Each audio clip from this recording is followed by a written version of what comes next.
Hello and welcome to a new video. In today's video we're going to take a look at Morpeko in the Open Ultra League. And you might think this is going to be a meme video, but you most likely also can read the title already.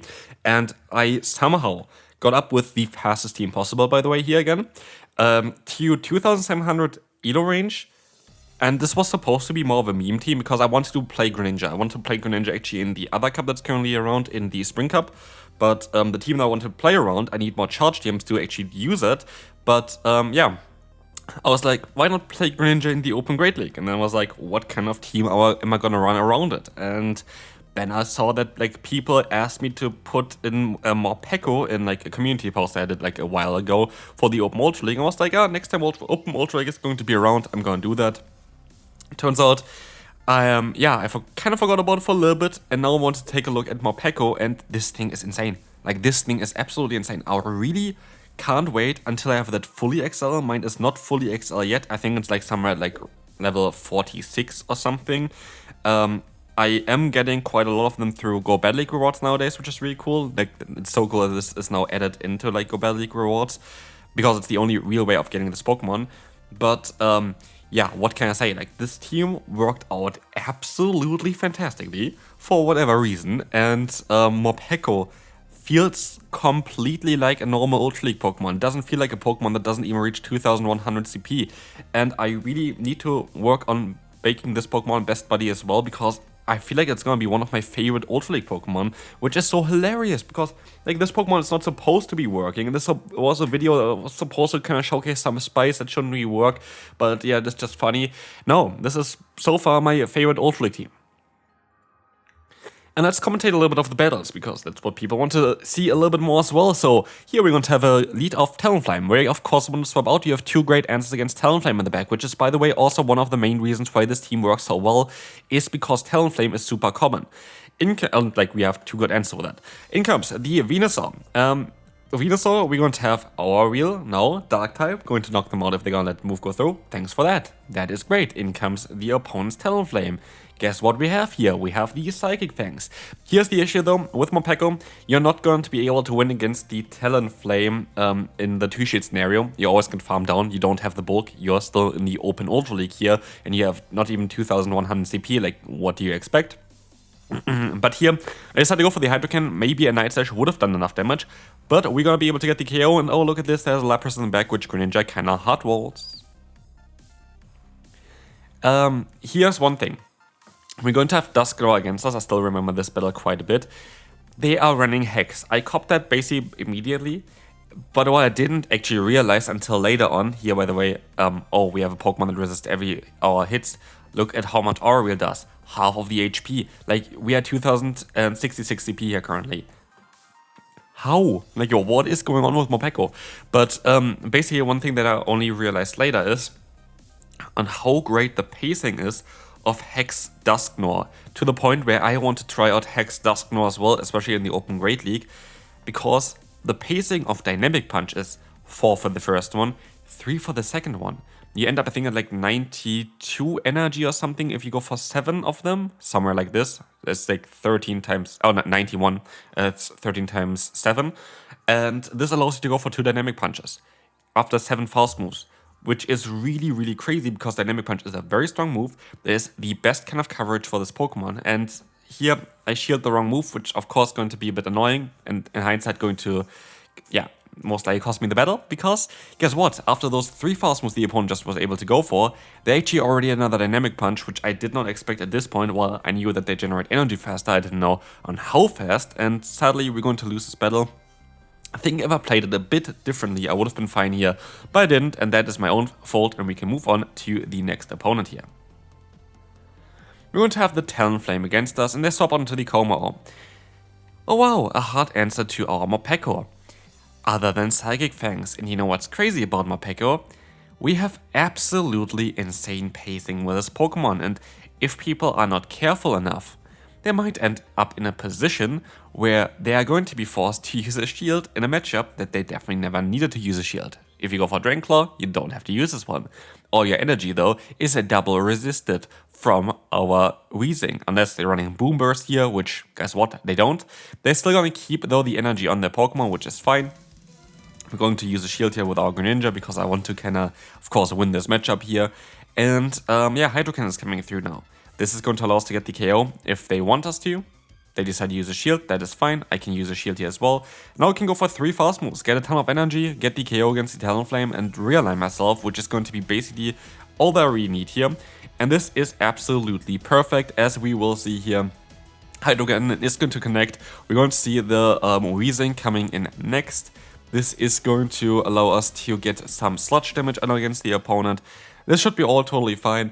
As we will see here, sludge is coming through, going to allow us to get some nice damage onto them. We have another sludge coming in very soon there as well, and we can survive a hit. And so I'm very certain after this sludge, they're also going to be in a range now, where we are going to be able to go for the full farm now with our Galarian Weezing, which by the way is such a broken Pokemon currently. And yeah, the opponent goes down. Goodbye. And you're also going to see as well on how I went on the title or something like this, but I think I only lost like 2 or 3 battles and I think like 13 that I did with this team. It is mad. Like, I don't know, like it was supposed to be a meme. Morpeko, why are you not a meme? Like, look at again at this matchup. We were able to do a ton of damage against the Blastoise from the opponent. In comes the Clefable. We can go for the Psychic Fangs. But you know what's even crazier? The opponent disrespects the Morpeko again. What do I mean with that? Hey, they go for Swifty instead of the Moonblast. Swift is not going to be enough, my friend. Aurel will be enough to knock out your Clefable. So can we knock them out? No, but it's okay, because we can realign ourselves, and thanks to the Psychic Fangs debuff, they're definitely going to be in range now for a Sludge. Morpeko is such a great Pokemon for positioning. It is such a fun Pokemon to use, and it's actually good in the Ultra League. What else can I say here right now? Like, it does such a great job against basically any Pokemon of the current meta, to the point where I'm like wondering, what is going on? Anyway, fun fact there as well, we're going to have the Great League Remix Cup very soon. Not next week, but I think the week after or something. The list of Pokemon that got banned is now live as well on the website or stuff like this.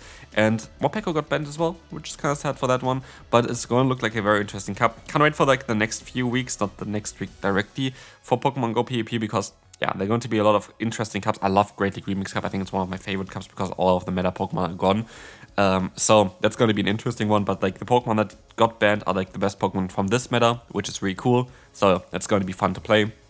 And here, Morpeko has like literally set us up for the win, as we can go for a Brutal Swing, knock them out and win the battle, and move on to the next opponent.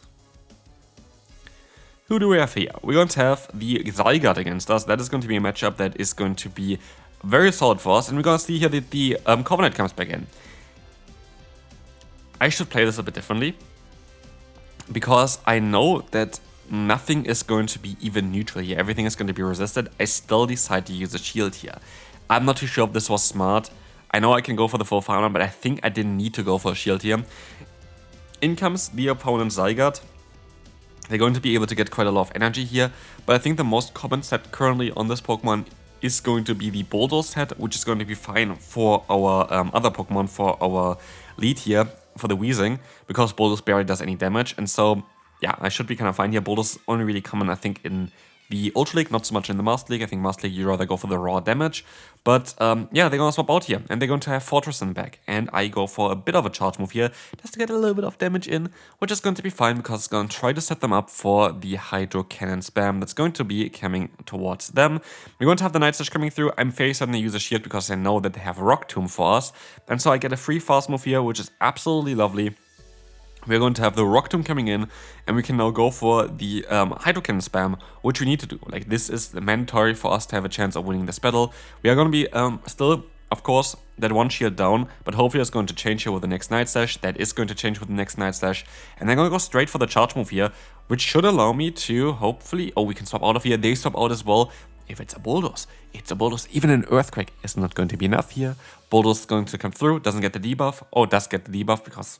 I think I said in the last video, I feel like the debuff luck has, and also my debuff luck as well towards the opponent, hasn't really been great recently. I feel like sometimes a little bit scammed from the game. Doesn't matter, because we've been climbing. We have been climbing in the last few days for sure, even though we're playing some fun stuff as well, like anti-meta teams like the team earlier, now this team, which is the fast team with Morpeko, and we're still climbing in the Go Battle League, which is the main thing that we're doing here. It's just a lot of fun. And we can now take a look at the next opponent. Drapion, going to be an interesting Pokemon. Drapion is going to be a Pokemon where Yeah, we are going to try to go for those hydro cannons, and we're gonna have to use some shields now. So, Crunch comes in, going to get the debuff as always, kinda. Again, like, I don't know, like, I feel like recently I just get debuffed basically all the time. But again, it's a 30% chance, it's not that unlikely to get debuffed, I'm fully aware of that. Our Cortez is coming through now, and we're gonna be able to go for another Hydro Cannon. Is it going to be enough to knock them out? I actually doubt it, but I'm not too sure. Maybe we would be able to. Oh, we're actually able to realign, which is very important, because Virizion has no play against our Weezing. They swap onto the Steelix, and in comes Morpeko. Oh no, we do double resisted damage. Oh no, only for a tiny bit, because yeah, the Psychic Fangs, we're gonna be able to hit them with that, but we have to outspeed them. They still get to the Aerial before they can go for the Earthquake, and it is a CMP time, my friends. And this is going to allow us to do so much damage against the opponent's Steelix. And this is going to literally give us the opportunity here to win the battle with our Weezing, because also now they're still debuffed from the Psychic Fangs, allowing us to go for a little bit more damage with our Brutal Swing, which is very necessary, because now we can farm them down afterwards. And yeah, they don't even get to another move, and they swap onto the Virizion. The only thing that can really beat me here still is if they would have Stone Edge, maybe. They don't.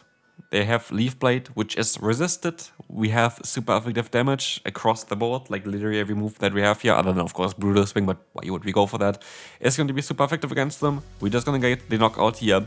As long as they don't have Psychic Fangs currently on the CX Dot, we should be fine. They didn't, and we can move on to the second to last battle.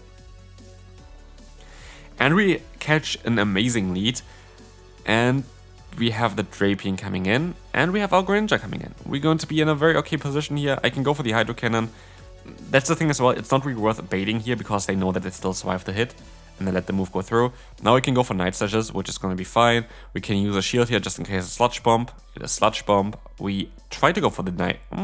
I don't know. We want to use a shield here again, just in case of Sludge Bomb. It is Sludge Bomb. And we're going to be able to overfarm by quite a bit. We have 100 energy here. And maybe this was a mistake. Maybe I should have just gone for one and then try to go for more Night Slashes afterwards, because this is going to be a CMP tie. And they can realign. But also, they have two Pokemon that are, like, they have the Pokemon lead that they have there with the Moltres that's weak to both of our remaining Pokemon, so I'm not too worried about it yet. I should have maybe went into the Weezing, because they're going to have in the back here literally the worst possible Pokemon I could imagine. Thanks so much. We're going to have the Swampert against us, which means they are going to have super effective damage against both of our Pokemon. Mud Boys, or like generally ground type Pokemon, can be a bit of an issue for this team, especially if we face it in the lead. But here we faced in the back when our answer for ground types is already gone. And so it's a bit of an issue, and they swap out into the Moltres, getting the full farm down against us, and that is going to be a bit of an issue, as we can go for the Sludge. I want to swap out here, I can swap out and go for the Aerial, but I have to go for the Charge move first, because they have the option to go for something like a Brave Bird against us, and we don't survive a Brave Bird. And sadly, they have still the Hydro Cannon, and we don't survive the Hydro Cannon. And so Swampert was literally the one Pokemon that I didn't want to face, but did face, and with that we lose this battle. Do you want to see more Ultra League battles? Then really would appreciate here if you would leave a like on this video, and yeah, that would help me out the most, because yeah, it shows me that you want to see more Ultra League battles. I'm not too sure like about Spring Cup right now, like most stories have been told about the Spring Cup, I feel like. By the way, if you want to yeah, get some coaching, there's a link down below in the description. Again, like, I've been hitting that shit every single season. I kind of know what I'm doing. I have like 40,000 battles done so far on my account. But yeah, that's kind of it for that one. Let's take a look here at the battles again. This is the final battle for today. We're going to have here the Psychic Fangs coming through. That's going to be perfect. We're going to get them a little bit lower. And we kind of put them just into a range where I can farm them down with a Weezing. That's at least what I thought. But we have a ton of energy already on the Weezing, and so we can have to just go straight for the Sludge, knock them out, and see where we can go from here. Sludge going to get the KO, we can swap out of here, it's going to be the Feraligatr coming in, and we can go for the Night Slash spam here against the opponent. This is going to be perfect, this is going to allow us to get some nice boost, and maybe that would be also kind of cool. To be fair, I haven't really been boosting. I think I like 1 or 2 battles where I did get a boost. Again, I couldn't actually put all of my battles in here today because Ultra League takes quite a long time, especially if you have the Spammiest team, because there are quite a lot of charge moves coming their way. But yeah, as you'll see here, we're going to have the Drapion coming back in. We have to use a shield because we want to get the damage on with our Greninja as well. And we go for the Night Slash bait. Hopefully they're gonna fall for that. They still have the shield left here. They decide to go for the shield, which is absolutely amazing. As we got the attack boost, I should have stayed in. I should have went for the charge move. Why didn't I go for the Hydro Cannon there? I don't know. That was a big mistake. Oh, they still have the shield left. Never mind. We will be able to now take that hit. That's going to be the Aqua Tail. We still survive that one. I can overfarm by a little bit. I can go for another charge move, but I still have the Feraligatr. If they can catch the move, that's going to be a bit problematic. But let's see on how this is gonna go. We are going to be able to go for the Hydro Cannon, and this is going to be it for the Drapion. It's going to be it for this battle as well. And yeah, that's going to be it also for the video. Hopefully you enjoyed this one. If you did, feel free to leave a like. Very good team here. And yeah, let's see you then. Bye bye.